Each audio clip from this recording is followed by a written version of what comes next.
बिस्मिल्लाहिर्रहमानिर्रहीम, अस्सलाम वालेकुम, good morning and welcome to morning at home.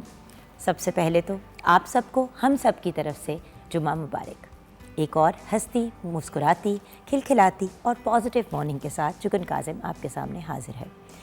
Viewers, पानी एक बहुत ही बेसिक रिक्वायरमेंट हर इंसान के लिए। इंसान खाने के बगैर तो कुछ दिन सर्वाइव कर जाता है, लेकिन पानी के बगैर सर्वाइव करना बहुत मुश्किल हो जाता है। लेकिन क्या हम पानी की कदर करते हैं? देखिए, अल्लाह ताला की बड़ी बड़ी नेमतों में से एक बहुत बड़ी नेमत पानी है, लेकिन हम पानी का जिस तरीके से इस्तेमाल करते हैं वो इतना इनकरेक्ट है कि उससे हम अपनी सेहत को भी ख़राब करते हैं और पानी को वेस्ट करके दूसरों का भी नुकसान करते हैं। व्यूअर्स, पानी की कदर उससे पूछें जिसको पानी मैसर ही नहीं होता, या फिर जो पानी मैसर होता है वो इतना गंदा होता है या इतना पोल्यूटेड होता है कि वो पानी इस्तेमाल करने के काबिल नहीं होता। पानी हमारी ज़िंदगी की बेसिक रिक्वायरमेंट्स में से एक है। व्यूअर्स, पानी जब कंटामिनेटेड या पोल्यूटेड हो जाता है तो वो पीने के काबिल भी नहीं रहता। अब उसकी वजूहात क्या होती हैं? लोग कूड़ा, प्लास्टिक की चीज़ें, इंडस्ट्रियल वेस्ट वगैरह पानी के अंदर फेंकते हैं। अफसोस मुझे इस बात का होता है कि हमारी बड़ी बड़ी इंडस्ट्रीज़ जो हैं, जब वो पानी को पोल्यूट करती हैं तो इस चीज़ को का ख्याल नहीं करती कि उस पोल्यूटेड पानी को या उस आलूदा पानी को पी के लोगों का क्या हाल होता है। अच्छा, कभी कभी वो पानी दिखने में आलूदा नहीं लगता, दिखने में पोल्यूटेड नहीं लगता, तो लोग उसको normal day to day life में इस्तेमाल कर लेते हैं, लेकिन उसके अंदर कुछ ऐसे केमिकल्स होते हैं जो कैंसर कॉजिंग होते हैं और बहुत मेजर बीमारियों का बाइस बनते हैं। बाहर के मुल्क तो बहुत से ऐसे केसेस हुए हैं सू करने के, जहाँ पे प्रॉपर इंडस्ट्रीज़ और फैक्ट्रीज़ को सू किया गया क्योंकि उन्होंने पीने वाले पानी को इतनी बुरी तरीके से पोल्यूट कर दिया, आसपास की आबो हवा को इतना पोल्यूट कर दिया कि उसकी वजह से बहुत से लोग जो हैं वो बीमारियों में मुब्तला हो गए। अब पानी के फ़वाइद क्या है? पानी की कमी की वजह से आपके गिट्टे गोडों में या जॉइंट्स में पेन हो सकती है, जिसको हम कड़ल भी कहते हैं या क्रैम्प्स भी कहते हैं। पानी स्किन के लिए एक बेहतरीन, मतलब आप सोचें कि टॉनिक है। उसके साथ साथ पानी हमारे बॉडी टेम्परेचर को भी बैलेंस में रखता है। जब गर्मी ज़्यादा लगती है तो पानी की तलब इसलिए भी होती है क्योंकि हम डिहाइड्रेटेड होते हैं, लेकिन हमारी बॉडी की रिक्वायरमेंट भी होती है क्योंकि वो हमारे बॉडी के टेम्परेचर को बैलेंस में लेके आता है। अगर आपको खुदा न खास्ता किडनी स्टोन्स हो या किडनी में कोई इशू हो तो पानी ही उसका बेहतरीन इलाज होता है, अनलेस ऑफ कोर्स आपको पानी मना कर दिया जाए। पानी वेट लॉस में भी हेल्प करता है। उसके साथ साथ अगर हम बात करें निहार मुँह पानी पीने के बहुत से बेनिफिट्स हैं। आपके हेल्थ के लिए एक बहुत बेहतरीन ऑप्शन होता है। अच्छा, बॉडी को हाइड्रेटेड रखने में काम आता है। हमारी बॉडी में से टॉक्सिन्स को फ्लश करता है। जो जहरीला मादा और जहरीली चीज़ें जो हमारी बॉडी में रिलीज़ होती हैं, देखिए हर इंसान की बॉडी में से कोई ना कोई टॉक्सिन ज़रूर बनते हैं। तो हमारे गुर्दों को, हमारे जिगर को क्लीन रखने के लिए पानी का बहुत मेजर बेनिफिट होता है। अच्छा, पानी जो है वो हमारे ब्लड प्रेशर को भी मेंटेन रखता है और हमारे मेटाबॉलिक रेट को भी इंक्रीज़ करता है। और आज बाय द वे हमारे शो में कार्डियोवैस्कुलर सर्जन भी मौजूद है, जिनसे हम दिल और दिल से रिलेटेड बीमारियों की भी बात करेंगे। अब अगर आप गंदा पानी पीते हैं या पानी उबाल के या उसको प्रॉपर्ली साफ़ करके नहीं पीते, तो गंदा पानी पीने से हमारा पेट जो है वो सबसे पहले मुतासिर होता है, जिसकी वजह से टाइफॉइड, हेपेटाइटिस और बहुत सी ऐसी बीमारियों में इंसान मुब्तला हो सकता है। खाना डाइजेस्ट करने में आपको मसाइल आते हैं। एक तो कंटामिनेटेड वाटर, ऊपर से अगर आप सही मिक़दार में पानी ना पी रहे हों तो आप मेजर जो आपके निज़ाम हज़म है वो सारा उल्टा हो जाता है। फिर बहुत सी वायरल इन्फेक्शंस भी आप फेस कर सकते हैं, बैक्टीरियल इन्फेक्शंस आपको हो सकती हैं, कॉलरा, डायरिया। उसके अलावा जो कंटामिनेटेड या गंदा पानी होता है या खड़ा पानी होता है इधर उधर, उससे मलेरिया और डेंगू होने का ख़दशा होता है। इंसान को गुर्दों में बड़े मेजर इश्यूज़ होते हैं, क्योंकि याद रखें पानी जो है वो हमारे गुर्दों और हमारे बाकी ऑर्गन से गुजरता हुआ जाता है। तो अगर आप कंटामिनेटेड या गंदा पानी इस्तेमाल करेंगे तो आपके गुर्दे भी उससे बहुत बुरी तरह मुतासिर होंगे। End of course contaminated water की वजह से टाइफॉइड, हेपेटाइटिस, कॉलरा, इस किस्म की बहुत सी बीमारियाँ हो सकती हैं। तो अगर आप भी हमसे रब्ता करना चाहते हैं तो 04299200648 पे हमसे रब्ता कर सकते हैं। मॉर्निंग एट होम हमारा फेसबुक का पेज है। But the main point viewers आज पानी की बात करने का वो ये है कि प्लीज़ पानी का ज़्यादा इस्तेमाल करें। गर्मियां हैं, गर्मियों में वैसे ही इंसान की पानी की रिक्वायरमेंट और ज़्यादा बढ़ जाती है। उसके साथ साथ पानी का इस्तेमाल जब करें तो उसको बॉईल करें और प्रॉपर तरीके से 2-3 दफ़ा जब पानी को जोश आ जाए तो फिर उसको ठंडा करके इस्तेमाल करें।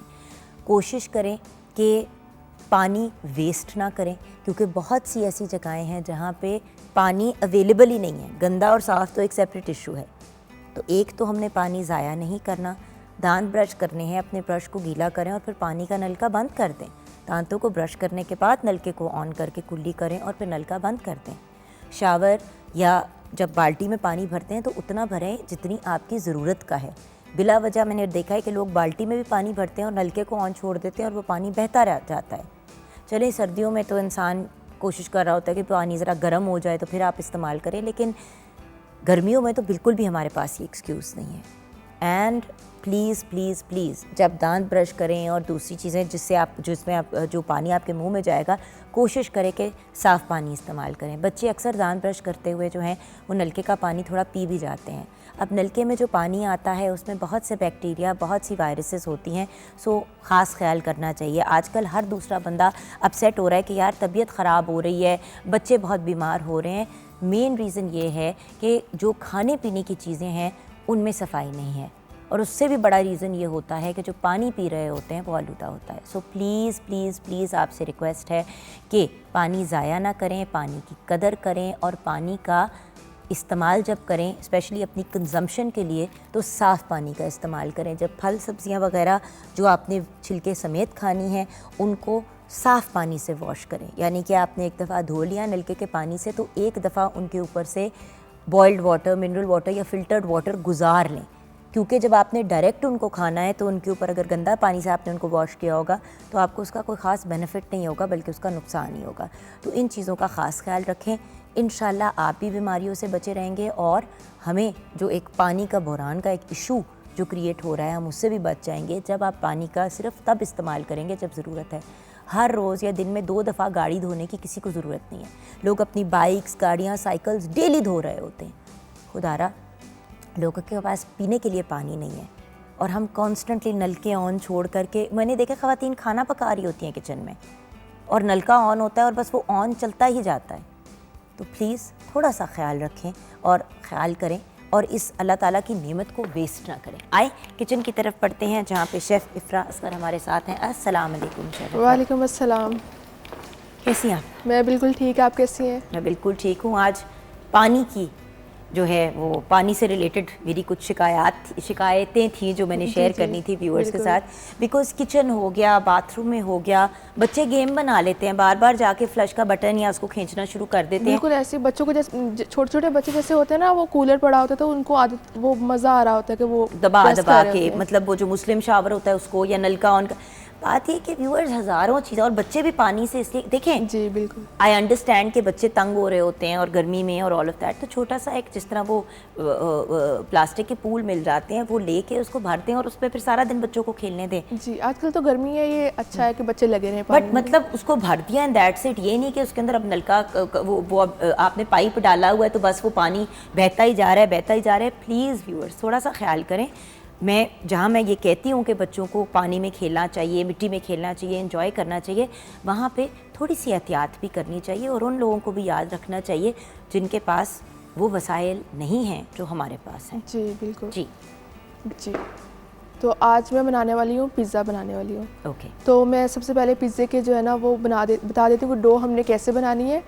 डो के लिए हमें चाहिए पानी 3 से 4 कप चाहिए और चीनी चाहिए 2 चाय के चम्मच और ख़मीर चाहिए 1 चाय का चम्मच, मैदा चाहिए 2 कप, नमक आधा कप चाय का चम्मच, जैतून का तेल 2 खाने के चम्मच। तो सबसे पहले हमने डो बना लेनी है। डो के लिए मैंने जो है ना वो इंग्रेडिएंट्स बता दिए हैं।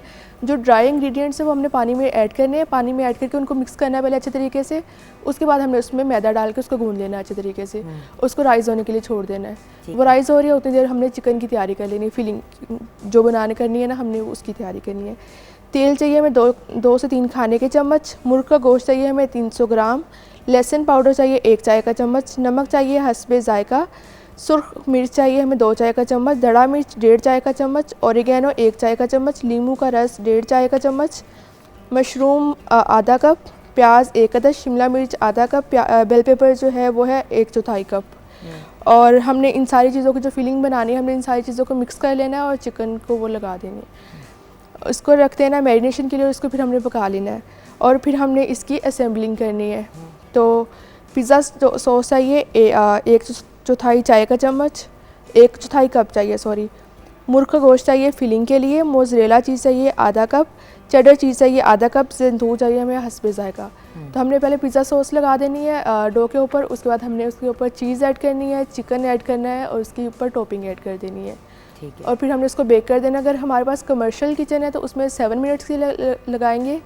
अगर हम माइक्रोवेव में कर रहे हैं तो फिर हम इसको 40 मिनट्स करेंगे बेक। हम तो अवन, इलेक्ट्रिक अवन इस्तेमाल करें। इलेक्ट्रिक अवन है, इसमें हम 40 मिनट्स करेंगे। अच्छा, माइक्रोवेव नहीं, क्योंकि माइक्रोवेव में भी बन जाता है, उसमें होते हैं। अच्छा, उसमें अगर बेकिंग का ऑप्शन जी, बेकिंग का ऑप्शन होता है कुछ में। ठीक है, तो उसमें भी होता है। और इलेक्ट्रिक जो कर रहे हैं हम उसमें 40 मिनट्स करेंगे। 40 मिनट्स के लिए बेक करेंगे। और टेम्परेचर क्या होगा? टेम्परेचर 190 होगा इस पर। जो इलेक्ट्रिक है, जो कमर्शियल होते हैं उस पर होता है 250। उस पर 250 होता है। Okay, thank you so much. Welcome. तो ये हो गई हमारी पिज़्ज़ा की रेसिपी। व्यूअर्स, हम ब्रेक की तरफ जाएंगे। ब्रेक के बाद जब वापस आएंगे तो गुफ्तगू करेंगे कार्डियोवास्कुलर सर्जन से। उनसे जानेंगे कि किस तरीके से हम दिल के अमराज, दिल की बीमारियों से बच सकते हैं और कुछ गाइडेंस भी लेंगे। आजकल हर दूसरे घर में कोई ना कोई जो है वो हार्ट कंडीशन में मुब्तला है, किसी हार्ट से रिलेटेड प्रॉब्लम में। तो उनसे हम आज डिटेल डिस्कशन करेंगे ब्रेक के बाद।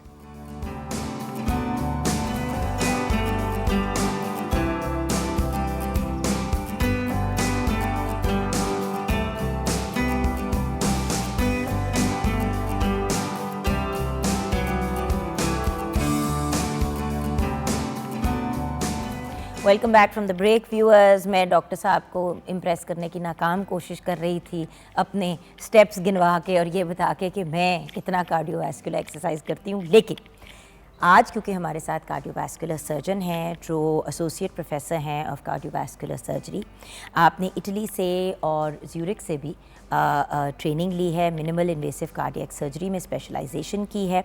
डॉक्टर अताउल्लाह खान न्याजी हमारे साथ हैं। अस्सलाम वालेकुम डॉक्टर साहब। अस्सलाम वालेकुम मैम। डॉक्टर साहब, आप तो खैर मतलब पूरी दुनिया से ही ट्रेनिंग लेके आए हुए हैं, लेकिन हम आज स्पेसिफिकली बात करना चाहेंगे मिनिमल इन्वेसिव कार्डियक सर्जरी की।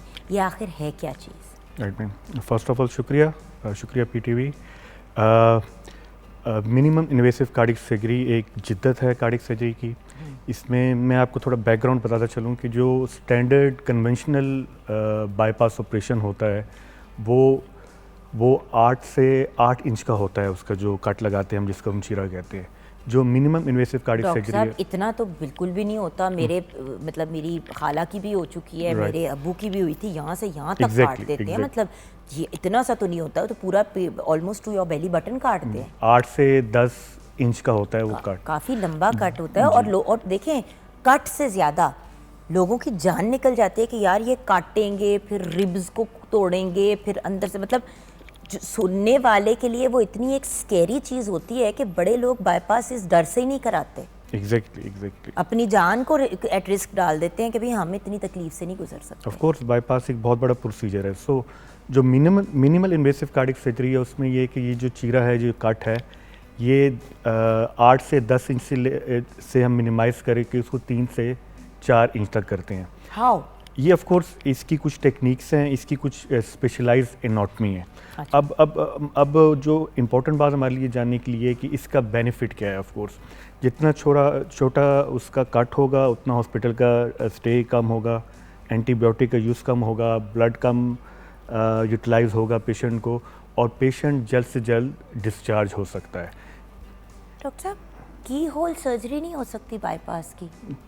की होल मैं वैसे पूछ रही हूँ, क्या रोबोटिक नहीं हो सकती? बाहर के मुल्क में तो बहुत ज़्यादा लोग आगे इस मामले में पड़ के, आई डोंट नो अगर बाहर बाईपास रोबोटिकली होता है कि नहीं होता, बट वैसे ही मैंने सोचा कि क्योंकि हम बात कर चुके हैं कि पाकिस्तान में अब आ रही है रोबोटिक सर्जरी भी, और ये सारा कुछ करता तो सर्जन ही है, लेकिन ये असल में जिस बात की रेफरेंस आप दे रहे हैं, ये परक्यूटिनस अप्रोच होती है, और ये स्पेसिफिक एनाटॉमी होती है जिस पे ये प्रोसीजर हो सकते हैं। और ये जैसे हम एंजियोग्राफी के थ्रू, ऑफ कोर्स बहुत सारी जिद्दत आ चुकी है इसमें। एक एओर्टिक वाल्व जो दिल का एक दरवाज़ा होता है उसका ऑपरेशन है, उसको टावी हम कहते हैं, उस प्रोसीजर से परकुटिस अप्रोच से किया जाता है। लेकिन ये एक रिजर्व किस्म की हार्ट की सांचा और ढांचा होता है जिसके मुताबिक हम ये प्रोसीजर कर सकते हैं, ना कि सारे पेशेंट को। तो ऑफ कोर्स हमारे यहाँ ये जो हमने जो मिनिमल इन्वेसिव कार्डियक सर्जरी शुरू की है, ये रोमेटिक हार्ट डिजीज़ के पेशेंट हैं। रोमेटिक हार्ट डिजीज़ दिल के दरवाज़ों का, जिनको हम कहते हैं, का बुखार होता है। दिल के दरवाजे इतने, ये गले का बुखार होता है जो आपका गले से शुरू होता है, अगर आप टॉन्सिलाइटिस होता है, और अगर इसको आप प्रॉपरली ट्रीट ना करें तो ये आपके दिल के दरवाज़ों को, जिनको हम वेल्व कहते हैं, उनको दीमक की तरह ये चाट जाता है। तो ऑफ कोर्स ये जो मिनिमल इन्वेसिव कार्डियक सर्जरी फ़िलहाल हम रोमेटिक हार्ट डिजीज़ के पेशेंट के लिए कर रहे हैं, ये वो पेशेंट हैं जो पुअर सोशल इकोनॉमिकल बैकग्राउंड के साथ हैं, और ये पेशेंट यंग पेशेंट हैं सारे।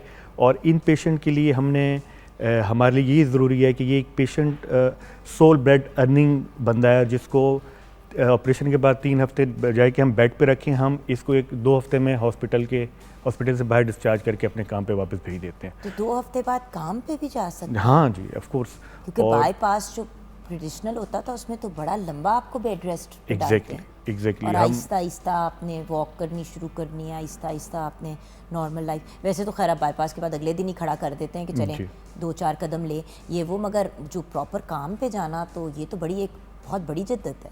जो वेल्वुलर हार्ट डिजीज़ के पेशेंट जिनकी मिनिमम इन्वेसिव कार्डियक सर्जरी होती है, वो 2 से 3 हफ्ते में काम पे वापस जा सकते हैं। ठीक है। और ऑफ कोर्स इसका बेनिफिट फीमेल पेशेंट के लिए भी। हमारी जो साउथ एशियन कंट्रीज़ में ख़वातीन हैं, उनकी टेंडेंसी है कि अगर एक ज़ख़म होगा तो ज़ख़म का केलॉइड, जिसको हम कहते हैं, कि मार्क ज़्यादा बुरा बनने के चांसेस ज़्यादा होते हैं। तो ऑफ कोर्स इसमें यह है कि ख़वातीन का कॉस्मेटिक रीज़न से कि आप यहाँ पे चीरा लगा सकते हैं, आप यहाँ पे चीरा लगा सकते हैं, ताकि कॉस्मेटिकली ये ख़वातीन को भी एडवांटेज हो जाता है। अच्छा, तो यहाँ फिर फ्रंट पे, सेंटर पे भी नहीं लगता, मतलब कहीं पे भी लगाया जा सकता है? एग्जैक्टली, वो जो उसकी वेल्व की बीमारी की जो उसकी वेल्व जैसी बीमारी है, उसके मुताबिक ऑन साइट हम डिसीजन करते हैं कि हमने कहाँ पे चीरा लगाना है इसका। अच्छा, तो डॉक्टर साहब फिर स्टैंडर्ड कार्डियक सर्जरी क्या है? जिस तरह ये मिनिमल इन्वेसिव है, तो स्टैंडर्ड कार्डियक आप बड़ी वो बात कर रहे थे, बड़ी ऑफ कोर्स। जो बाईपास ऑपरेशन है, अभी बाईपास ऑपरेशन के लिए आपको स्टैंडर्ड एक कट लगाना पड़ता है, जो जैसे आपने कहा कि 8 से 10 इंच का होता है। और ऑफ कोर्स उसमें जो कन्वेंशनल प्रोसीजर है, क्योंकि दिल के बहुत सारी नालियां ब्लॉक होती हैं, मैं वही कहने लगी थी, क्योंकि टांगों से भी निकालते हैं और पता नहीं क्या क्या करते हैं, तो सिर्फ वो एक चीरा नहीं होता, 50 और आपको इधर cuts and marks and scars. जैसे मैंने कहा, मेरी फैमिली में भी जब मेरी खाला का हुआ तो उनकी टांग में से उन्होंने वेन्स ली थी, और उधर भी निशान है और वो भी निशान। आई मीन इट्स अब ये जिद्दत ये आ गई है कि ऑफ कोर्स जो टांग का कट होता है वो भी 2 इंच तक होता है, उसको भी हम एंडोवास्कुलर वेन हार्वेस्टेशन कहते हैं, कि हम जो नाली निकालते हैं दिल पे लगाने के लिए, उसको हम एंडोस्कोपिकली एक कैमरे के थ्रू उसको निकाला जाता है। तो इसमें भी काफ़ी जिद्दत पाकिस्तान में आ गई है। तो डॉक्टर साहब, जब टांग की किसी और जगह से नाली निकालते हैं तो उधर भी तो नाली की ज़रूरत होती है, जब आप वहाँ से निकाल लेते हैं तो उधर कोई नुकसान नहीं होता? काफ़ी ज़्यादा टांगों में वेन्स होती हैं जो सर्कुलेशन को मेंटेन कर देती हैं। आई थिंक इतना फ़र्क नहीं पड़ता टांग को, ऑफ कोर्स। अच्छा, और ये नहीं होता कि खुदा ना खास्ता कि कोई गैंग्रीन या ये वेन होती है, एक आर्टरी होती है, एक वेन होती है। तो वेन की सर्कुलेशन, बड़ी वेन्स कम होती है, बड़ी आर्टरीज कम होती हैं जो दिल से खून पहुंचाती हैं, और जो वापस लेके आती हैं वो वेन होती हैं। ठीक है। तो इसमें अगर 1-2 वेन आप निकाल भी लेंगे तो उसमें सर्कुलेशन में कोई खास फर्क नहीं पड़ता। अच्छा डॉक्टर साहब, ये बताइए कि पाकिस्तान के कॉन्टेक्स्ट में ज़्यादा इफ़ेक्टिव क्या है? जैसा कि मैंने कहा कि एक मिनिमल इन्वेसिव प्रोसीजर से पेशेंट का शॉर्ट स्टे होगा, ये हमारे लिए कॉस्ट इफेक्टिवनेस है। पेशेंट अपने घर वापस जाके काम पे जा सकता है, ये हमारे लिए इम्पोर्टेंट है। ये इन्फेक्शन के चांस कम है, इसका मतलब है एंटीबायोटिक का यूज़ कम है, हॉस्पिटल से डिस्चार्ज कम होगा, इसका मतलब है कि हमारे जो हॉस्पिटल के रिसोर्स हैं वो कम यूटिलाइज होंगे। तो हमारे लिए हमारी जो पॉपुलेशन है उसके लिए मिनिमम इन्वेसिव कार्डियक सर्जरी सबसे बेहतरीन सोल्यूशन और है। ये आपकी स्पेशलाइजेशन है? यही मेरी तो स्पेशलाइजेशन है। डॉक्टर साहब अभी तक कितनी सर्जरीज की होंगी? ऑलमोस्ट हमने 100 प्रोसीजर्स पाकिस्तान में हम कर चुके हैं। जैसे आप जी, इंडिविजुअली? एग्जैक्टली। अच्छा डॉक्टर साहब ये बताइए कि ये रोमेटिक हार्ट डिजीज़ जिसकी आप बात कर रहे हैं, थोड़ा सा इसको डिटेल में समझाएंगे कि ये एक्चुअली है क्या चीज़? आपने कहा कि गले का बुखार होता है जिसको हम टॉन्सिलाइटिस भी कहते हैं, उससे दिल की क्या कनेक्शन बनती है? जो I mean, रोमेट बिल्कुल मुख्तलिफ चीज़ें हैं। जो रोमेटिक हार्ट डिजीज़ है उसको हम कहते हैं डिजीज़ ऑफ द पुअर, एक गरीब बंदे की बीमारी। उसकी वजह यह है कि इसमें पुअर सैनिटेशन का बहुत बड़ा रोल है। ये एक गले का बुखार होता है जो सिंपल एक बुखार जो गले का हो, जिसको आप ट्रीट ना करें और ये काफ़ी अरसे रहे, एक प्रॉपर एंटीबायोटिक से आप ट्रीट ना करें, तो ये बुखार आपके दिल के जो वैल्व हैं, जो दिल के हम दरवाजे कहते हैं, उनको दीमक की तरह ये चाट जाता है। और ये हमारे लिए बहुत इंपॉर्टेंट जानना है। हमारे लिए सबसे इम्पोर्टेंट जानना है कि हमने ये इन चीज़ों को कैसे मैनेज करना है। एग्जैक्टली यही मैं जानना चाह रही हूँ। सबसे पहले कि हमने इसको एक आगाही एजुकेट करना है पीपल को, कि हमने ये बताना है कि आपको जब गले का बुखार होगा, ये गले का बुखार रोमेटिक फ़ीवर की दुनिया में ऑलमोस्ट 33 मिलियन लोग ऐसे हैं जो रोमेटिक हार्ट डिजीज़ को सफ़र करते हैं, और सालाना 3 लाख लोग ऐसे हैं जो वफात पाते हैं। अगर एक पाकिस्तान में एक स्टडी 300,000 पीपल एवरी दे ईयर डाइड, यस, पाकिस्तान गला में ख़राब होने की वजह से। सोचें व्यूअर्स, एहतियात ना करने की वजह से, वरना ये चीज़ गले तक ही रह के मतलब की तरह मुक जाए अगर हम प्रॉपर इलाज करें, जिसमें यूजुअली एंटीबायोटिक ही होता है। बट आप पहले किसी प्रॉपर ENT के पास जाएं, अपना चेकअप करवाएं। असल में वही वाली बात है ना डॉक्टर साहब, गला ख़राब है या गले में दर्द है, लोग कहते हैं खुद ही ठीक हो जाएगा, और इग्नोर करते हैं। और बाय द वे ये भी तो डॉक्टर्स कहते हैं ना बार बार कि एंटीबायोटिक का कम इस्तेमाल करें, एंटीबायोटिक से भी आपका इम्यून सिस्टम कमज़ोर होता है। डॉक्टर साहब फिर बंदा क्या करे? प्रोलॉन्ग इलनेस को आप सस्पिशियस लेके प्रोलॉन्ग इलनेस क्या होती है आपकी नज़र में? कितनी अरसे से ज़्यादा बंदे का गला ख़राब रहे तो? यानी आपके गले का बुखार अगर हफ्ते 10 दिन से ज़्यादा प्रोलॉन्ग होता है तो उसको we should be worried about. अब यही कि पाकिस्तान में 2019 तक 21,000 ऐसी अमवात थी जो रोमेटिक हार्ट डिजीज़ से हुई थी। आप ये इमेजिन करिए ये नंबर्स कितने बड़े हैं। और 2019 तक पाकिस्तान में 16 लाख लोग ऐसे हैं जो रोमेटिक हार्ट डिजीज़ से डायग्नोज हुए हैं। 16 लाख ये वो लोग हैं जो डायग्नोज हो गए जो बड़े शहरों में, और जो बड़ी मेजर पॉपुलेशन है जो अनडायग्नोज है। ऑफ कोर्स जो सेकंड स्टेप था, पहले एजुकेट था, आगाही थी। जो सेकंड स्टेप हमारा था कि हमने स्क्रीनिंग करनी है, जहाँ पे आपने बात की कि हमें एक कॉन्सेप्ट है सोर थ्रोट क्लिनिक के गले के ख़राब होने का क्लिनिक। जो बड़े बड़े स्कूल होते हैं या गवर्नमेंट के स्कूल होते हैं उनमें एक डिस्पेंसरीज होती हैं। कॉन्सेप्ट ये है कि ऐसा बच्चा जिसका गले का बुखार ज़्यादा प्रोलॉन्ग कर जाए उसको प्रॉपर स्क्रीनिंग से, एक ब्लड की स्क्रीनिंग और एक जिसको हम इकोकार्डियोग्राम कहते हैं, दिल का अल्ट्रासाउंड कहते हैं, उसमें प्रॉपर हम एवेल्युएट करें। और ऑफ कोर्स सबसे इम्पॉर्टेंट बात जो इन सारी उसमें आ जाता है कि हमने उनको ट्रीट करना है, हमने अपने आप को ट्रेन करना है, हमने जो भी जिद्दत आ रही है जैसे मिनिमल इन्वेसिव जिद्दत है, क्योंकि यही पेशेंट हैं, ये यंग पेशेंट है 18-20 साल के, इनका हमने अब मिनिमल इन्वेसिव कार्डियक सर्जरी से प्रोसीजर किया है। इन्होंने 50, 55, 60 साल की उम्र में हमारे लिए बाईपास ऑपरेशन के लिए भी आना है, तो हमारे लिए वो प्रोसीजर भी ज़्यादा ईजी हो जाएगा इस तरह करने से।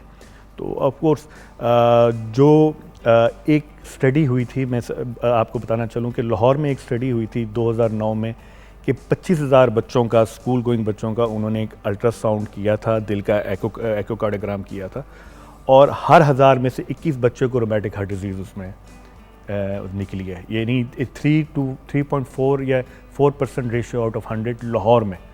और ये वो बच्चे हैं 25,000 जिनका हमने एकोकार्डियोग्राम किया है, और इससे ज़्यादा बड़े नंबर हैं जिनको हमने अभी तक एवेल्युएट नहीं किया। तो ये रोमेटिक हार्ट डिजीज़ एक डिज़ास्टर सिचुएशन है और हमें मिल के इस पे काम करना चाहिए। अच्छा, लोग तो ऐसा इसको मतलब सुना है इसके बारे में, लेकिन कभी ये नहीं रियलाइज़ किया था कि नंबर्स इतने शॉकिंग लेवल पे बढ़ चुके हैं। अच्छा डॉक्टर साहब, ये हमेशा से इस किस्म के नंबर्स थे या अब ज़्यादा नज़र आ रहे हैं? एज के ये नंबर्स अब क्योंकि हमें आगाही होनी शुरू हो गई है, हमारा एक स्क्रीनिंग प्रोसेस प्रॉपर होना शुरू हो गया है, तो ऑफ कोर्स मुझे ये लगता है कि नंबर्स हमेशा से ही ज़्यादा थे बस। तो डॉक्टर साहब, इसके लिए एहतियात क्या की जा सकती है? एक तो अगर गले का बुखार हो तो उसकी तशख़ीस करवा लो, उसके अलावा कोई तरीका है इससे बचने का?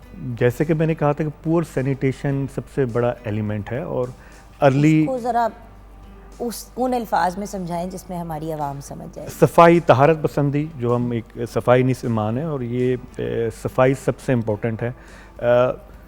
इसको रोकने का एक ही तरीका है कि आपने अर्ली स्क्रीनिंग करनी है, आपने बच्चे को अर्ली डायग्नोज करना है, आपने वो जो स्कूल की डिस्पेंसरी है वहीं पे आपने उसको डायग्नोज करना है, ताकि वो जो रोमेटिक जो आपका गले का बुखार है रोमेटिक फ़ीवर बन के रोमेटिक हार्ट डिजीज़ ना बन जाए, यानी वो दिल के पट्टों को नुकसान पहुंचाने से पहले ही आप डायग्नोज कर लें। और एंड ऑफ द डे इसका ट्रीटमेंट जो था वो एंटीबायोटिक ही है। अच्छा डॉक्टर साहब, इस बीमारी में एग्जैक्टली दिल को होता क्या है? क्योंकि एक तो होता है ना दिल के पट्ठों को कोई चीज़ अफेक्ट करे, मसल्स को, और जो मेरी अंडरस्टैंडिंग है कि अगर दिल के मसल्स आपके डैमेज हो जाएं तो वो वापस नहीं हो सकते ठीक। लेकिन अगर कुछ ब्लॉक हो जाए, स्टेंट डाला जा सकता है, उसको खोला जा सकता है, एंजियोग्राफी, एंजियोप्लास्टी, ये सारी चीज़ें हो सकती हैं। थोड़ा सा एक्सप्लेन करें कि इस बीमारी में दिल को एग्जैक्टली क्या होता है। थोड़ा मैं बैकग्राउंड आपको बता दूं कि 4 किस्म की दिल की बीमारियां होती हैं। एक हाँ, जिसको जो पाकिस्तान में सबसे कॉमन जी, ये दिल की नालियों की जो बीमारी होती है, जो नालियों में तंगी हो जाती है, जिसको हम अंजाइना भी कहते हैं, इस्कीमिया भी कहते हैं। दूसरी बीमारी होती है वेल्वुलर हार्ट डिजीज़ की, हार्ट के वेल्व की। लोग हमेशा दिल की नालियों को वेल्व से तशबीह देते हैं, लेकिन ये दिल के दरवाजे होते हैं।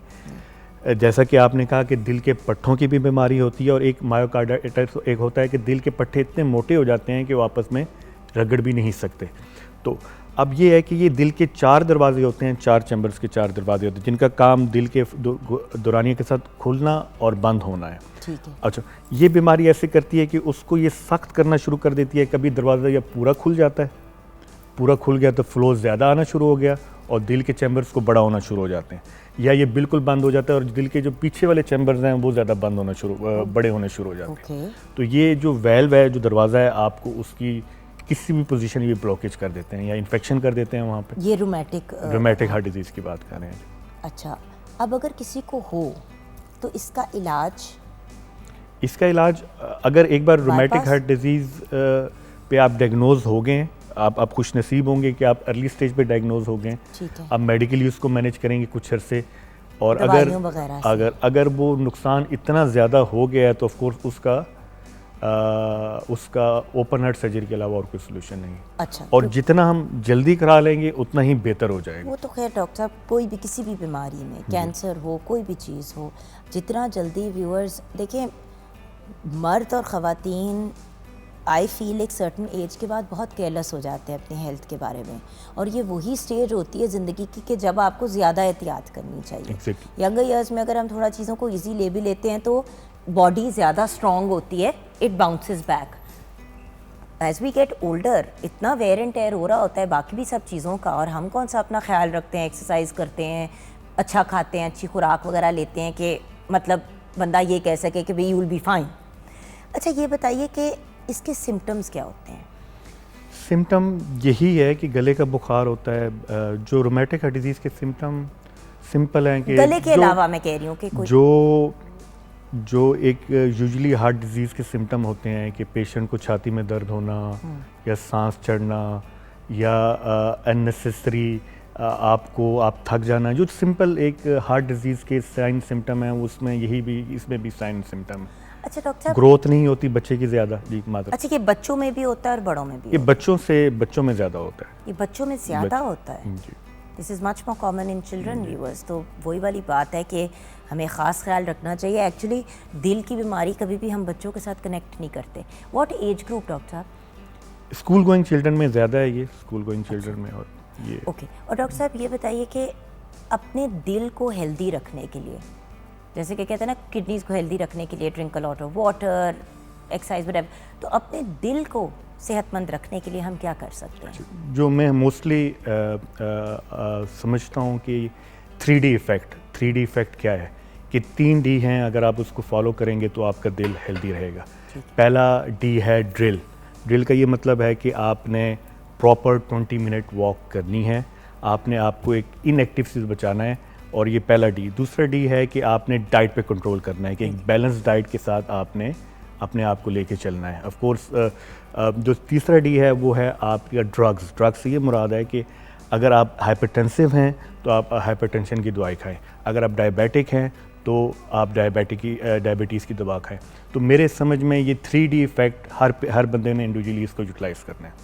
सो एक्सरसाइज करनी है, अच्छी खुराक लेनी है, और अगर आपको कोई बीमारी हो जाती है डायग्नोज, जैसे कि डायबिटीज़ है, डॉक्टर कहता है इंसुलिन लेनी है, तो ये नहीं कहना कि हुन मैनू इंसुलिन लग जाएगी। इंसुलिन आपकी बॉडी प्रोड्यूस करती है, और अगर नहीं प्रोड्यूस करती तो फिर उसको ज़रूरत होती है उस चीज़ की। उसी तरह जिस तरह अगर आपको प्यास लगी है, आपको पानी की ज़रूरत है, सो जो आपकी बॉडी की रिक्वायरमेंट है मेडिसिन वाइज उसको प्रोवाइड करें, और बिला वजह ड्रग्स का इस्तेमाल ना करें। बहुत से लोग जो हैं वो prescription and non prescription drugs इतनी आसानी से इस्तेमाल करते हैं। आप देखें पैरासीटामोल, आइबुप्रोफेन, ये तो लोग ऐसे और एस्पिरिन को ऐसे फक रहे होते हैं कि जिस तरह लोग चने खा रहे होते हैं। Actually right. ज़रा सी पेन होती है, क्या इससे भी दिल पे असर होता है? मैम 2 किस्म के फैक्टर होते हैं जो आपके दिल को नुकसान पहुंचा सकते हैं। एक मॉडिफाइड फैक्टर हैं, एक नॉन मॉडिफाइड फैक्टर्स हैं। अच्छा, ये चीज़ जो सबसे इम्पोर्टेंट हमारे लिए जानने के लिए, जो मॉडिफाइड फैक्टर हैं उनमें स्मोकिंग सबसे बड़े पहले नंबर पे है। पाकिस्तान में 17% पॉपुलेशन आउट ऑफ 200 यानी 24 करोड़ में से 17% पॉपुलेशन स्मोकर है। मॉडिफाइड फैक्टर में आपका वेट भी है, मॉडिफाइड फैक्टर में आपकी डाइट भी है, ऑफ कोर्स अननेसेसरी मेडिकेशन भी है।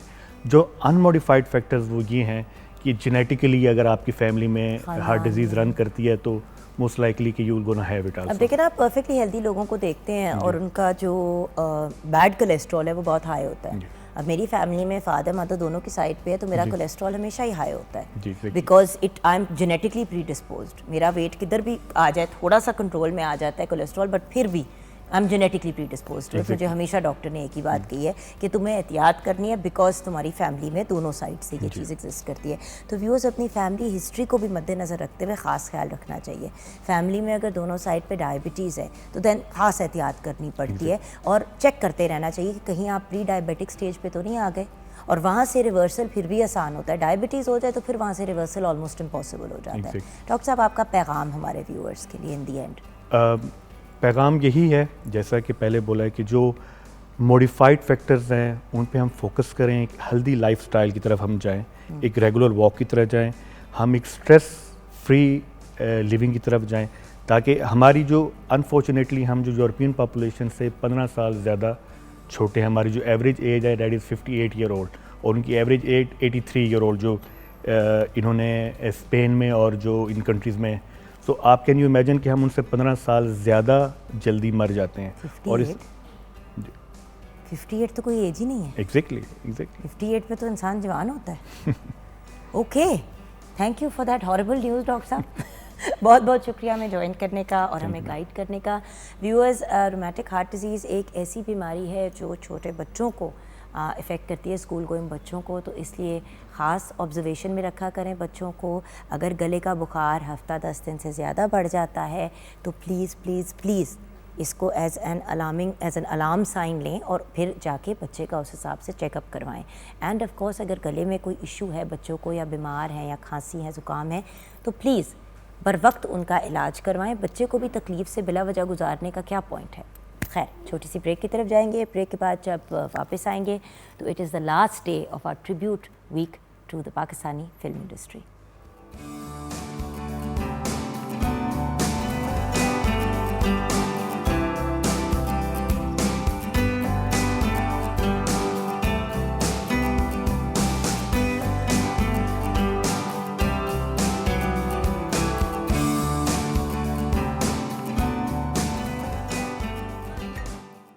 जी हाँ व्यूअर्स, वेलकम बैक।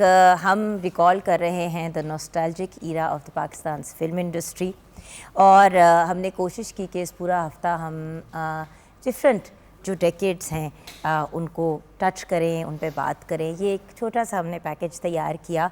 ऑब्वियसली हज़ारों फिल्में हैं जो इसमें इंक्लूडेड नहीं थी, बट हम एक छोटा सा टीज़र देना चाहते थे of the different ईराज and the different times. आज हम फिल्म इंडस्ट्री को ट्रिब्यूट पेश करते हुए ट्रिब्यूट पेश कर रहे हैं टू अ ब्रिलियंट आर्टिस्ट जिन्होंने 350 से ज़्यादा फिल्मों में काम किया, 35 से ज़्यादा फिल्में डायरेक्ट की, उसके साथ उसमें से एक उर्दू फिल्म थी, और 15 टीवी सीरियल्स में आपने खुद एज एन एक्टर काम किया।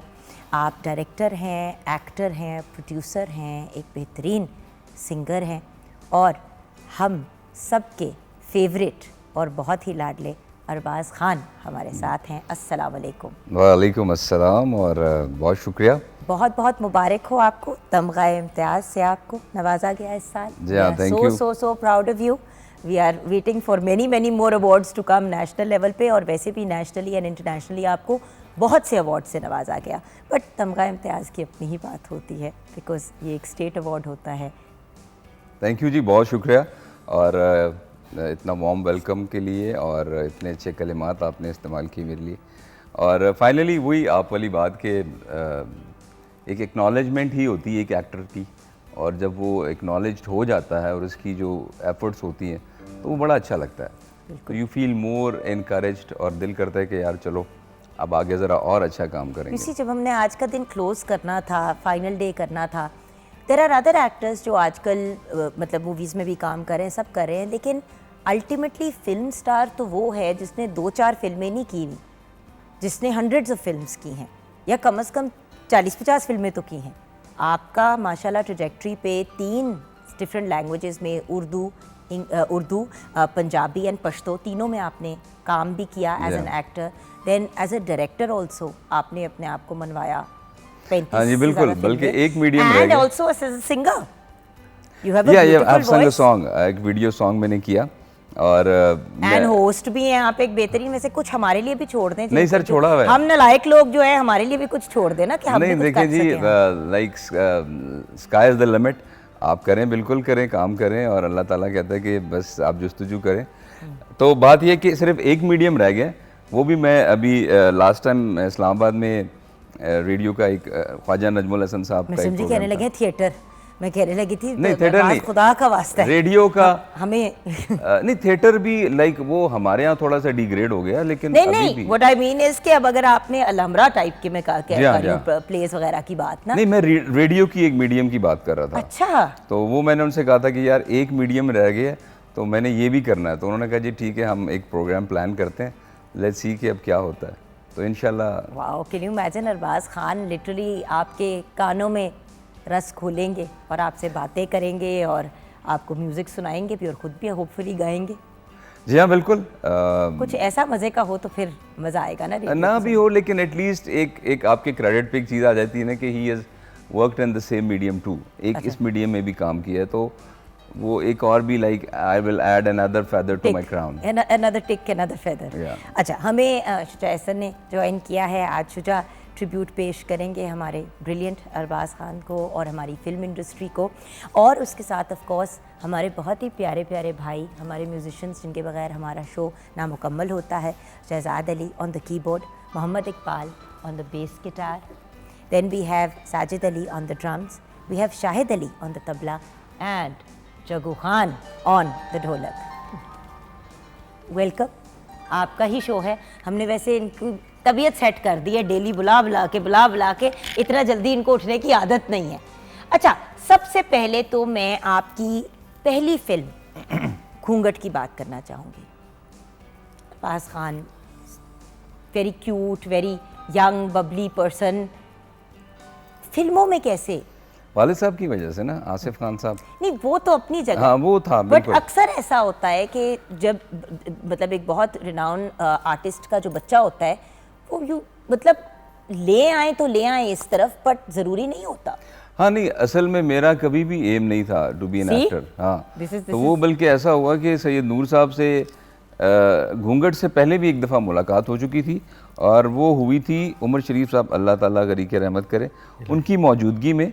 वो यहाँ पर मॉल रोड में एक होटल थे, तब वो लाहौर शिफ्ट नहीं थे हुए, तो मैं अपने वाले साहब के साथ उनको मिलने गया था, तो सैयद नूर साहब वहाँ बैठे हुए थे।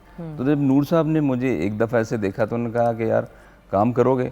मैं कहा नहीं सर, मेरा कोई इरादा नहीं। उन्होंने कहा पंजाबी सोचा क्या था कि करना क्या था? नहीं, मैं एक बात, उन्होंने कहा यार जो इनकार करता है ना वो एक्टर ज़रूर बनता है। तो वो बात फिर मुझे बाद में याद आई कि समहाउ 3-4-5 साल के बाद वो एक ऐसी कुछ सिंक्रोनाइजेशन हुई कि मैं स्टडीज़ कर रहा था, मेरी कोई वकेशंस थी, वो घूंघट फिल्म बना रहे थे और उनको कोई नया ही फेस चाहिए था। मेरी एक पिक्चर उन्होंने देखी, उन्होंने मुझे बुला लिया और ऐसी शूटिंग शुरू हो गई बस। लिटरली ऐसे हुआ? ऐसे ही हुआ। लेकिन पहला प्रोजेक्ट, चाहे पीछे से आप कितने भी मतलब जान पहचान ये वो मतलब वो सारी चीज़ें मतलब कितनी भी आपने पढ़ ली हो, चीज़ें कर ली हो, कैमरा को फेस करना एक बहुत मुख्तलिफ चीज़ होती है। तो वो पहला एक्सपीरियंस कैसा था?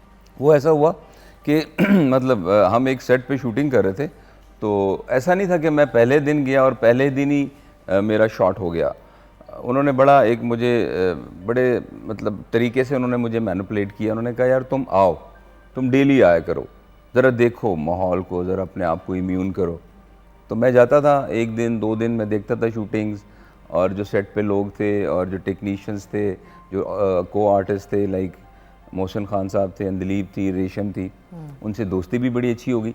तो तकरीबन 1 हफ्ते के बाद उन्होंने कहा यार आज हम तुम्हारा एक सीन शूट करेंगे। तो आई वाज सो कंफर्टेबल मेरे अच्छा, लिए। मतलब आप आए हुए थे और उस वक्त उसी दौरान कहा कि आज हाँ, एक सीन, गॉड। लेकिन अगर वो पहले दिन शूट करते तो शायद I would have been a bit nervous, लेकिन उन्होंने मुझे थोड़ा सा एक्लाइमेटाइज किया। हाँ बिल्कुल। तो वो मैं फेमिलियर भी हो गया लोगों के साथ, को आर्टिस्ट के साथ। तो I was very comfortable with my first scene, और वो 1 टेक ओके था। वाओ। कभी सोचा था कि पहला प्रोजेक्ट इतना बड़ा हिट होगा? Never ever. बल्कि जब शूट कर रहे थे तो जहन में आपके क्या चल रहा था? आई वुड ऐड कि मैं एनसीए से में था, तो my real name is Arif Khan, real name Arbaaz है। तो जब वो चंक्स चले अपना ये इस गाने के वो क्या है ये देखा जो चेहरा तेरा, तो दे सेड के यार ये है तो आरिफ लेकिन नाम अरबाज है, ये कौन है? दे कॉल्ड मी, तो सेड यार ये कौन है? मैंने कहा यार मैं ही हूँ। तो यार तुम तो like I used to be very modest, बड़ा शर्मीला, और बहुत को एजुकेशन था लेकिन मैं बहुत शर्मीला होता था, मैं तो लड़की से बात ही नहीं कर सकता था। तो वो रेशम को I would like give credit to her कि for being you know so compromising, और उन्होंने कहा कि नहीं यार you just be very relax, और वो मैंने पहला जो शॉट किया तो वो बड़ा अच्छा हो गया। तो बस वो फिर डिटर्मिनेशन थी, एक एम आ गया कि यार अब तो आ गए हैं, अब पढ़ाई भी छोड़ दी थी, तो एक फेमिलियरिटी बननी शुरू हो गई थी, बाहर निकलता तो रिकग्निशन होती थी, लोग पहचानते थे। नहीं, but I want to talk about the premiere. जब अपना पहला प्रोजेक्ट इंसान करता है और पहली दफ़ा अपने आप को स्क्रीन पे देखता है और फिर लोगों का रिस्पांस, देखिए टीवी इज़ डिफरेंट। टीवी पे आपका प्रोजेक्ट ऑन एयर जाता है, आपको रिस्पांस बड़ा डिलेड आता है। Film is immediate response, theatre is immediate response. वही मैं आपको कह रहा हूँ ना कि वो बताए ना, प्रीमियर हो रहा है, मैं बैठा हुआ हूँ, वो क्या उन दिनों फिल्म प्रमोटिंग प्रोग्राम्स हुआ करते थे पीटीवी के ऊपर ही। आई थिंक बॉक्स ऑफिस से एक प्रोग्राम हुआ करता था, उस पे ये नंबर्स चलते थे, सॉन्ग्स वगैरह। तो जो देखा जो चेहरा जब आया तो फिल्म तो बाद में रिलीज हुई, सॉन्ग्स जो थे वो पहले रिलीज हो गए। उसके बाद वो जो एक रिकग्निशन मुझे मिली, मैं जब बाहर जाता था तो पीपल यूज्ड टू रिकग्नाइज, बड़ा अच्छा लगता था। भाई अब्बू को तो देखा था ना ये सब ये रिस्पेक्ट, ये रिगार्ड मिलते हुए, लेकिन जब खुद ये चीज़ हो रही होती है, it's a very different feeling. बहुत अच्छा। और फिर छोटी उम्र में जब पैसे आना शुरू हुए तो ज़्यादा अच्छा लगा। अच्छा, ज़्यादा ये अच्छा लगा? सबसे अच्छा यही लगा। अच्छा, फिर आपकी फिल्म दुपट्टा जल रहा है, उसके बारे में बताएंगे?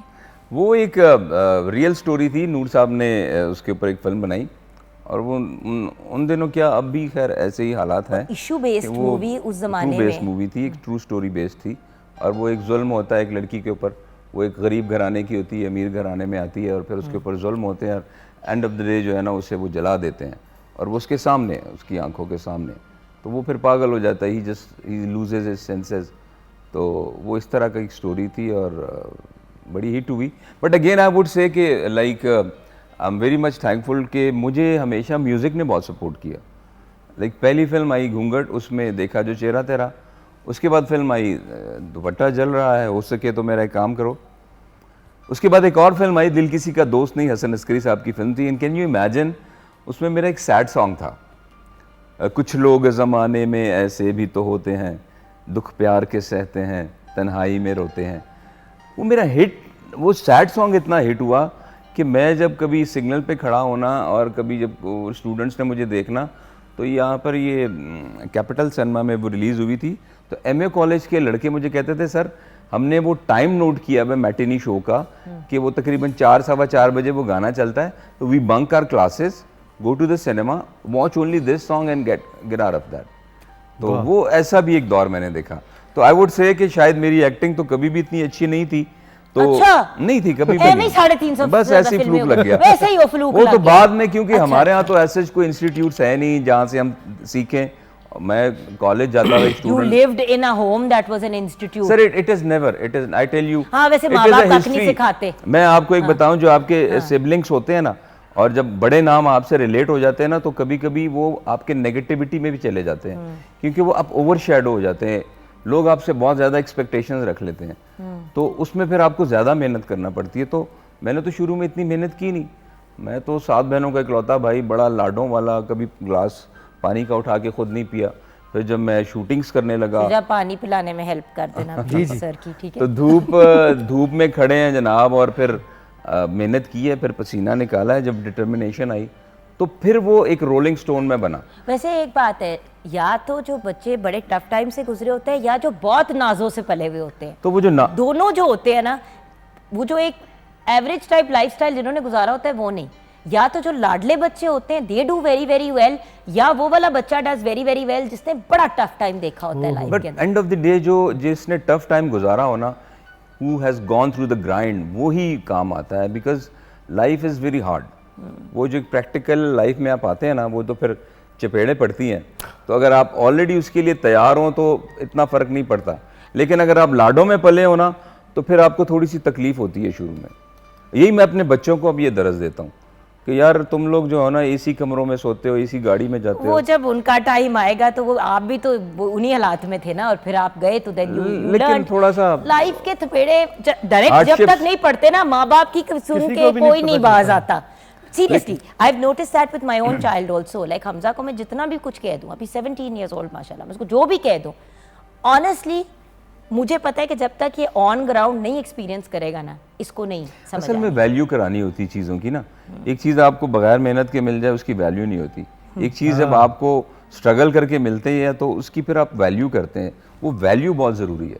अग्रीड। अच्छा, हो सके तो मेरा एक काम करो, ये by the way international charts पे भी सॉन्ग गया था, इस पे हम बात करेंगे ब्रेक के बाद, लेकिन आपसे फरमाइश करेंगे गाने की। क्या सुनाएंगे? यही सुनाएंगे? हो सके तो। और दुपट्टा चल रहा है, वो फिल्म 1998 की, अरशद महमूद ने इसको गाया था, रेशम जी एंड अरबाज खान पे ये पिक्चराइज हुआ। अरशद महमूद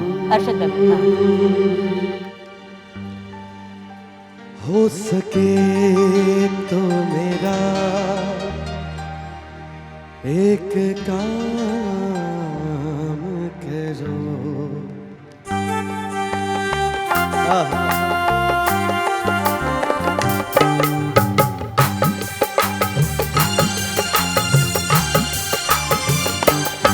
हो सके तो मेरा एक काम करो। हो सके तो मेरा एक काम करो। शाम का एक पहर मेरे नाम करो। हो सके तो मेरा एक काम करो। शाम का एक पहर मेरे नाम करो।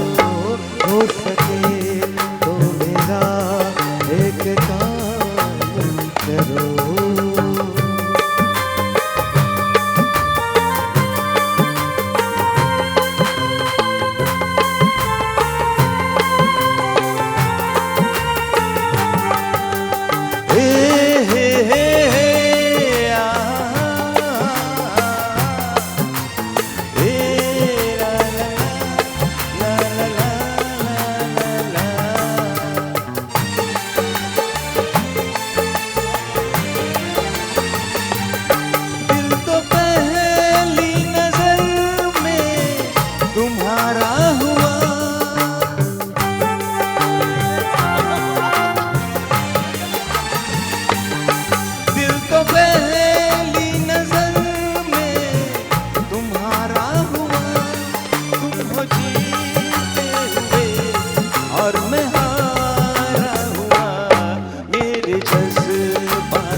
शानों पे जुल्फे बिखेरो कभी,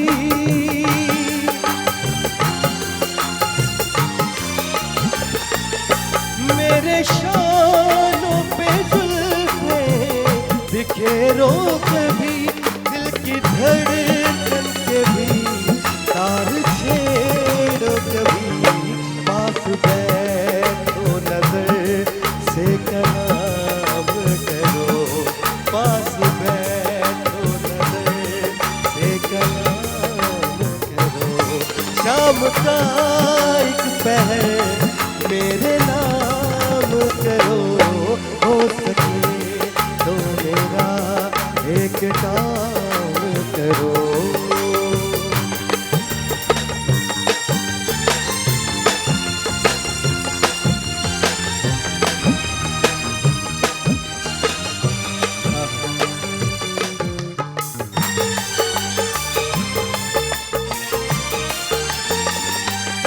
आ गए तुम, तुम्हारा बहुत शुक्रिया,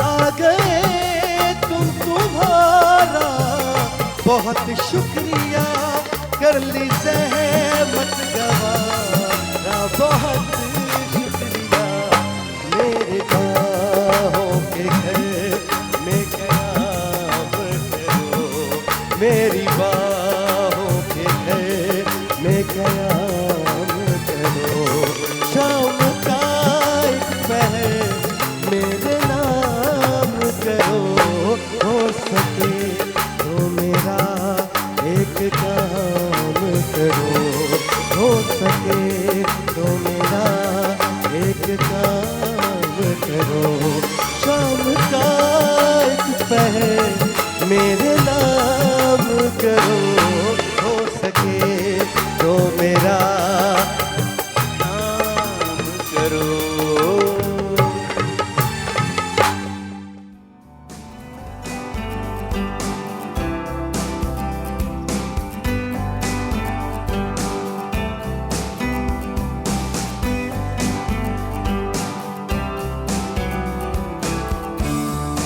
क्या बात है, लाइया लाइया एंड राउंड अबाउट मूवी का नाम है। 2019 में ये फिल्म रिलीज हुई। अरबाज खान ने ना सिर्फ इस फिल्म में एक्टिंग की बल्कि it was his direction under which this movie was created. इसकी क्या कहानी है? इसकी कहानी ये है कि डायरेक्शन तो मैं ऑलरेडी करता था। Of course. तो This was your 35th film? this was my 30 no it was I think my 30th film। 30th उसके बाद film, मैंने उसके काफी बाद बनाई, 5-6 बट सात फिल्में लाइक की और। उर्दू मेरी फर्स्ट फिल्म थी, तो मैंने कहा 30 फिल्मों के बाद उर्दू की फिल्म की तरफ कैसे आप आए और ज्यादा उर्दू की फिल्में क्यों नहीं बनाई? वो वजह ये हुआ कि एक तो आई हैड अ प्लान, लेकिन वो कुछ चीज़ें अल्लाह की तरफ से सिंक्रोनाइज होनी होती हैं। कुछ एक दो प्रोड्यूसर्स पहले आए, हमने एक स्क्रिप्ट भी तैयार किया, दे बंक्ड आउट फिर कुछ रीजंस आ गई, तो ये फाइनली एक ऐसा था कि, और ये जो मेरे साथ इसमें हीरोइन थी रीना, यही प्रोड्यूसर थी। ओके। तो फिर हमने एक स्क्रिप्ट बनाया एंड इट वाज वेरी माशाल्लाह, it came out very good. Mahi Khan इसमें थी मेरे साथ, बिल्कुल, और इट वर्क वेरी गुड माशाल्लाह। तो उसके बाद फिर कोविड आ गया, फिर 2-3 प्रोजेक्ट्स हैं। अभी एक और फिल्म है मेरी पंजाबी पाइपलाइन में, जट्टा तू मन्नेगा। जट्टा तू मन्नेगा। जट्टा तू मन्नेगा, जटा तू मनेगा, हाँ। तू मनेगा। वो क्या था गाना? साली तू मानी नहीं कभी तो मानेगी, तो जट्टा तू मानेगा, मन्नेगा, मन्नेगा, जट्टा तू मन्नेगा। जट्टा तू। So this is a Punjabi film ऐसे Punjabi film. And is this is not your first Punjabi film? नहीं, being a director would be my first film. As a director the first Punjabi. So अच्छा चलिए, अब हम कोई पंजाबी, कुछ नहीं छड़ना मैं मैं वही कह रही हूँ कि मतलब हाँ, क्या मैं पंजाबी भी डायरेक्शन करनी है, पश्तो भी, उर्दू भी, सब कुछ इंशाल्लाह वैसे करना है। अगर इंटरनेशनल सिनेमा के लिए अंग्रेजी की फिल्म भी बना लें आप, तो आपको पता बिल्कुल है जी, कि कोई फाइनेंसर है तो बताएं। अच्छा, ये भी एक बड़ा जरूरी एलिमेंट होता है। मेन पॉइंट है। बिल्कुल, ये भी एक बड़ा एक इशू है। क्या पश्तो सिनेमा उर्दू और पंजाबी सिनेमा से ज्यादा एक्टिव है? जी हाँ, बिल्कुल, क्योंकि काफी देखिए ना, एक्टिव है। हमारी जो व्यूअर्स, जो आपके जो ऑफ कोर्स पश्तो अंडरस्टैंड करने वाले आपके फैंस हैं, they understand this better. But जैसे कि being Punjabi and then Urdu, ये दो ही जॉनरास है जो मैं अंडरस्टैंड कर पाती हूँ। नहीं जी, बहुत बड़ी तारीख है पठानों की, पश्तो अदब है। बिल्कुल। और आप देखें कि पंजाबी और एक पंजाबी का भी बहुत रिच सर्किट है, उर्दू तो खैर एक नेशनल इंटरनेशनल लेवल पे आ जाता है, लेकिन पश्तो की भी आप देखें कि बहुत ज़्यादा पठान है दुनिया में, ऑल ओवर। और फिर उनका एक बड़ा खूबसूरत एटीट्यूड है, वो बहुत नेशनलिस्ट है। मतलब है कि एक वक्त ऐसा आया था कि जब इंडियन फिल्म्स की बड़ी भरमार आ गई थी पाकिस्तान में, तो पेशावर में भी रिलीज़ हुई, तो हमारे जो सिनेमा ऑनर्स थे तो वो they just took us for very granted कि यार अब तो हम पश्तो फिल्म्स नहीं लगाएंगे, ऐसा करेंगे, अब तो हमारे पास इंडियन फिल्म्स आ रही है। एंड कैन यू बिलीव कि इंडियन जो सुपरस्टार्स की फिल्म वहाँ पे लगी और साथ ही हमारी फिल्म्स लगी, and the people rejected Indian cinema. तो उन्होंने कहा जी आप देखें कि वो जैसा भी होगा, जो सिनेग ओवर होगा, उसको शायद बेचारे की हालत भी अच्छी ना हो, कुछ भी ना हो, वो सिर्फ पोस्टर पे देखेगा यार मेरा फेवरेट एक्टर है, बस ठीक है, ओके, कुछ है कि नहीं है, वो आएगा, फिल्म ज़रूर देखेगा। और जैसे मर्जी हालात हों, आप देख सकते हैं कि केपीके जिस तरह सा एक हर थोड़ा सा डेलिपिडेटेड भी रहा है, ह्यूमिलिएटेड भी रहा है, और जो भी हालात हुए, लेकिन सिनेमा हमेशा रहा है वहाँ पे, लोग हमेशा आते हैं। वाहिद बाय द वे सिनेमा है जिस पे डाउनफॉल नहीं आया। जब पूरे मतलब मेन स्ट्रीम सिनेमा पे डाउनफॉल आ रहा था, तो पंजाबी एंड पश्तो सिनेमा पे डाउनफॉल नहीं आया, उधर सिलसिला और काम चलता रहा। पंजाबी पे भी आ गया, एक वक्त ये था कि पंजाबी फिल्म भी बिल्कुल नहीं थी बन रही, वो क्योंकि क्वालिटी ऑफ वर्क भी। लेकिन उसकी मैं आपको एक बात जरूर बताऊंगा Jugan, it is not like a fluke, we have really worked out. कभी अगर जो देखने वाले हैं वो अगर एक एनोलॉजी बनाएं तो वाकई we have worked hard. Screen काफ़ी चेंज हो गई है पश्तो की, कॉस्ट्यूम चेंज हो गया, स्क्रिप्ट भी चेंज हो गया, म्यूजिक भी चेंज हो गया, कहानियाँ भी, मतलब हर चीज़ जो है ना वो थोड़ी सी ट्रांसफॉर्म हो गई है, तो लोग उसको नए फ्लेवर के साथ पसंद करते हैं, नए फ्लेवर के साथ पसंद भी करते हैं। एंड व्यूअर्स, एक बात, ये वाहिद सिनेमा है जिसमें अभी भी म्यूज़िक, गाने, जो सिनेमा की एक अपील होती थी उसको आगे लेके चल रहे हैं। अनफॉर्चुनेटली आजकल जो मूवीज़ बन रही हैं उसमें ना कोई गाना है ना वो, यही बात हम कल रेशम जी के साथ भी कर रहे थे, उससे पहले नूर साहब के साथ भी यही बात कर रहे थे, द डे बिफोर दैट नूर से हसन अस्करी साहब भी वो यही कह रहे थे कि भाई किधर गए वो गाने, अब मूवीज लुक लाइक टेलीफिल्म्स। खैर इस पे हम बात करेंगे अभी। सॉरी, अभी यही गाना जब हुआ, हो सके तो मेरा काम करो, लाइक ये इंटरनेशनल ब्लॉकबस्टर ठीक है, like everybody was like into it, like वो इतना मेलोडियस था कि वो इतनी, और अक्रॉस द बॉर्डर वालों ने भी उसको बड़ा कॉपी करने की कोशिश। तो मैं कह रहा हूँ कि वो आप वाली बात के we have lost our everything, जो एक एरा था, जो हमारी एक हम लोग जो एक हमारी ट्रेडिशंस थी या जो भी हम ओन करते थे अच्छाइयाँ, वो सब we have with the passage of time we have lost it. और उसी अब वैसा कुछ हो नहीं रहा, इसीलिए तो मुझे था कि हमने एक ट्रिब्यूट पेश करना है to the film industry and to the film industry people who are working, who were working, are working and will continue to work।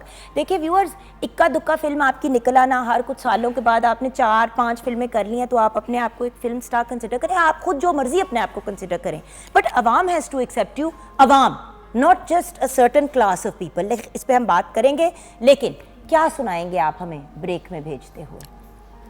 Arbaaz भाई बैठे हैं तो ये पठान है, तो मैं कुछ पश्तो की एक दो चीज़ें इनको सुनाना चाहूँगा। पता ना बेइज्जती ना कर देना, खुदा का वास्ता है। नहीं, ऐसा कुछ नहीं होगा, अपनी बेइज्जती ना करवा देना, बाकी सब ठीक है। हाँ, आ जाओ बेटा।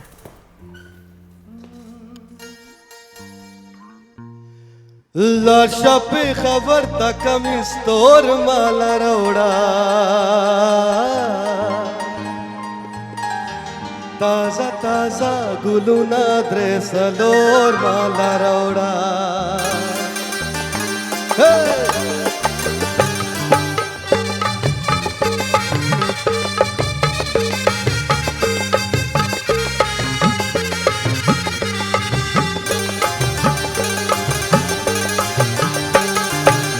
शबे खबर तक मिस्तोर माला रोड़ा, ताजा ताजा गुलूना द्रेसलोर माला रोड़ा, ताजा ताजा गुलूना द्रेसलोर माला रोड़ा।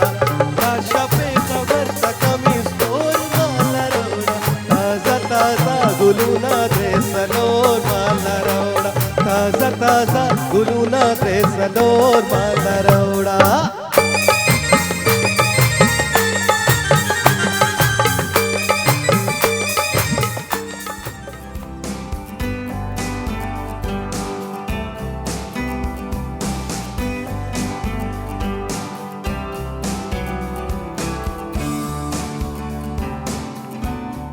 हाँ देखा जो चेहरा तेरा, मौसम भी प्यारा लगा।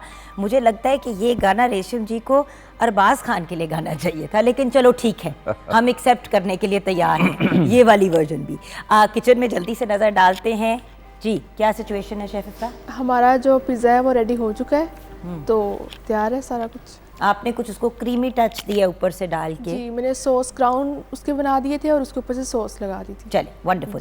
और ये जो अभी आपने सॉन्ग देखा, ये फिल्म घूंघट जो 1996 में रिलीज़ हुई थी, picturised on Arbaaz Khan ji. So sir जी, ये बताइए कि 350 से ज़्यादा फिल्मों में से आपकी as an actor favourite film क्या है? फिर मैं डायरेक्टर का पूछूंगी, एज एन एक्टर बताएं आपकी फेवरेट। एक फिल्म बताना मुश्किल एक बतानी है, ये वैसे लग रहे थे 350 बच्चों में से मैं कह रही हूँ एक बच्चा चूज करें। अच्छा, फिर वो ऐसा था कि लाइक माय फर्स्ट फिल्म, उसका नाम था मीना कुर्बानी ग्वाड़ी, मोहब्बत कुर्बानी मांगती है। और उसमें जो सबसे इंटरेस्टिंग बात ये थी कि वो एक ही वो हीरोइन थी, उस पर मेरे अब्बा भी आशिक होते हैं और मैं भी आशिक होता हूँ। तो ये जो एक ट्रायंगल था ना, और फिर अब्बा के साथ आंखों में आंखें डाल के वो जो डायलॉग्स बोलने थे ना, वो बड़ा औखा काम था। फर्स्ट टाइम था ना, तो बहरहाल वो फिर और मतलब बस जो हो, मतलब सोचे ना कि मैं एक अपनी लवर के लिए अपने अब्बा के साथ बात कर रहा हूँ, और वही अब्बा की भी लवर है, तो वो बड़ा अजीब सा एक वो बन गया था। कुछ दिल खट्टा सा हो गया इस बात पे। अच्छा, your favourite film as a director? वो भी मेरी फिल्म थी, जो फर्स्ट मेरी फिल्म थी, स्ता मोहब्बत जमा सजा शुआ। अब उसकी ट्रांसलेशन भी करें। उसका मतलब है कि तुम्हारी मोहब्बत मेरे लिए सजा बन गई। वो ये हमने तो हर घर की कहानी है। वो हमने एक इंडो पाक लव स्टोरी डेवलप की थी, और कोटली में हमने शूट की थी। वहाँ बॉर्डर भी है, लड़की इंडियन होती है और लड़का पाकिस्तानी, और वो बॉर्डर पे जो इसका बाप है वो एक ब्रिगेडियर होता है और वेरी पैट्रियट, और वो इंडियंस के साथ वो बड़ी हर जगह जो है ना, हर मूवी जो आपकी फेवरेट है उसमें अब्बू इज प्लेइंग अ तो विलेनस। वो लड़की बाय चांस जो है ना वो बॉर्डर क्रॉस करके आ जाती है, और वो इन्हीं के घर में वो पनाह लेती है, जो कि कर्नल साहब है, उनको पता ही नहीं है। फिर उनको by the end of the day पता लगता है कि वो बेटा ही इन्वॉल्व है। फिर वो बेटे से बहुत नाराज़ होते हैं और उधर ऑर्डर करते हैं कि भाई वो एक्सचेंज जो होता है इमिग्रेंट, वो एक हमने एक शूट की। वो लाइक इतनी अच्छी फिल्म बन गई, मैंने नहीं बनाई। मुझे लगता है कि अगर शायद उस वक्त इतनी फैसिलिटीज़ भी नहीं थी, अगर मुझे दोबारा बनाने का मौका मिले विद ऑल फैसिलिटीज़, तो शायद मैं ना बना पाऊँ। Can't you remake it in Urdu? I can, लेकिन वो काफ़ी फिल्म्स बन चुकी हैं उस तरह की। हाँ, लेकिन वो अरबाज खान ने फिल्म बनाई ना। हाँ नहीं, इंशाल्लाह है पाइपलाइन में। अल्लाह करे कि एक स्ट्रीम लाइन में आए हमारी इंडस्ट्री, तो इंशाल्लाह इरादे बहुत हैं। What's next for you? Next for me कि एक पंजाबी फिल्म आपको बताया था, हाँ जी, एज ए डायरेक्टर, जट्टा तू मन्नेगा। और अभी रिसेंटली एक देखें, I have always taken challenges. I know, being a Pathan, brought up in Lahore, can speak Punjabi fluently.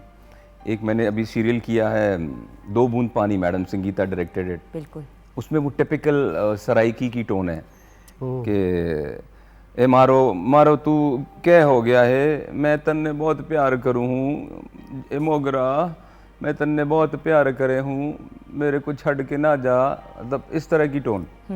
लेकिन वो अल्लाह ने कर दिया, बड़ा अच्छा हो गया। अभी नेक्स्ट बुल्ले शाह एक और सीरियल आ रहा है, I am playing Sheikh Saeed the main villain.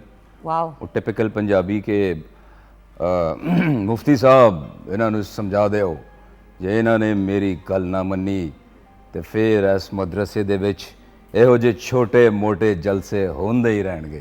क्या बात है। तो when it comes to Pashto के तब खबर हमने और माँ बतख्त कड़े। हाय हाय हाय हाय, क्या बात है। Well, bless you, best of luck with everything. Thank you. I'm so excited to see your work as a director in the cinemas soon, inshallah. आपके serials हो जाए and films में तो खैर you are a super duper hero, and radio का भी जो आप venture करने जा रहे हैं, best of luck with that also, and I hope to see your kids in cinema fairly soon also, inshallah. Fingers crossed.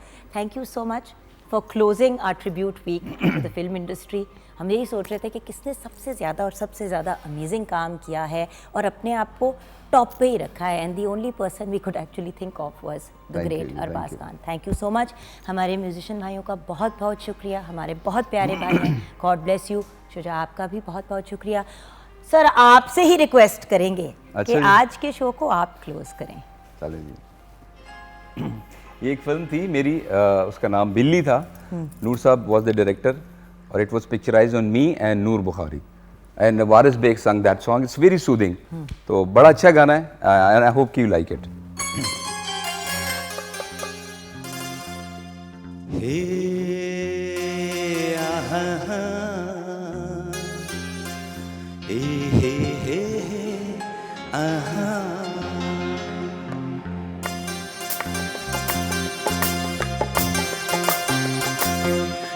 नजर से नजर हम कलाम हुई, आज की शाम तो तेरे नाम हुई।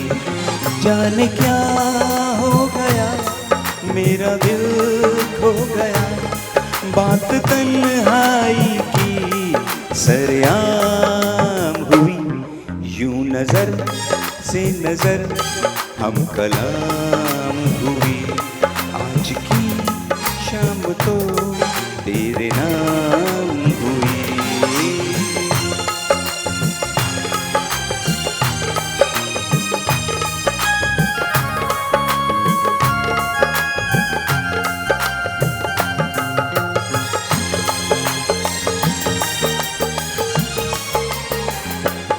मिलके आंखें झुकी और प्यार आ गया, एक पल में मुझे एतबार आ गया।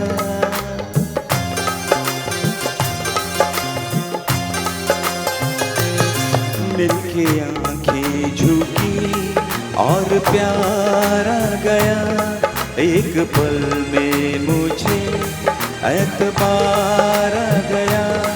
क्या कहूँ कब से दिल कितना बेचैन था, तेरी गुर्बत मिली तो करार आ गया। तेरे दीदार का शौक दूना हुआ, दिल की धड़कन वफा का पयाम हुई। यूं नजर से नजर हम कलाम हुई, आज की शाम तो तेरे नाम हुई।